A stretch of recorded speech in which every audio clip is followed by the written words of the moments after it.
மாநகரத்தில் நடந்த இந்த துயரமான சம்பவத்தில் 40 அப்பாவி உயிர்களை பறிகொடுத்திருக்கின்றோம்.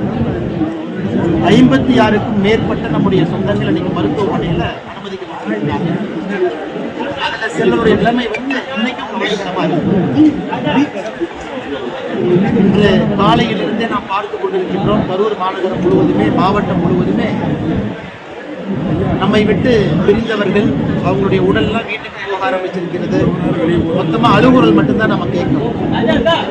மருத்துவமனைக்குள்ள காயம் பெற்றவர்களை பார்க்கும் பொழுது ஒரு குழந்தையை காப்பாற்றுவதற்காக ஒரு கேடயமாக தன்னை பயன்படுத்தி கொண்ட ஆட்டோ டிரைவர் நண்பர்கள் அடிபட்டுப்படுத்திருக்கிறார். ஹோம்கார்டு அக்கா அவங்க அடிபட்டுப்படுத்திருக்காங்க. எத்தனையோ பேர் தனக்கு பிடித்த யாரோ ஒருவரை பார்க்க வேண்டும், ஒரு தலைவரை பார்க்க வேண்டும் அப்படின்னு வந்தவங்க அவங்க அடிபட்டுப்படுத்திருக்காங்க.